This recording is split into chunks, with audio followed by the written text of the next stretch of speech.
Hello বন্ধুরা, welcome to painting with Anwesha. আজকে আমি আরেকটা নতুন জিনিস নিয়ে এসেছি। এটা আমি একটা এমডিএফের ওপর ফেবিক্রিল মোল্ডেড দিয়ে কিছু ফুল এবং গণেশ এসব করে নিয়েছি প্রথমে। তারপরে আমি এখানে রং করছি, সেগুলোকে শুকিয়ে নেওয়া হয়ে গেছে। তারপর দেখতে পাচ্ছ রং করার পরে আমি মিরর লাগিয়েছি, কয়েকটা মিরর ছোট ছোট টুকরো লাগিয়ে জিনিসটাকে আরও সুন্দর করেছি। দেখে বলো তোমরা তোমাদের কেমন লেগেছে এই গণেশের ওয়াল হ্যাঙ্গিংটা। তারপর আমি এটাকে পরে পুজোও করেছি বাড়িতে গণেশ পুজোর সময়।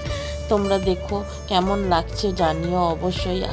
আর নতুন কী দেখতে চাও আমার হাতে তৈরি করা বলো, আমি চেষ্টা করব সেগুলো বানিয়ে তোমাদেরকে খুশি করার।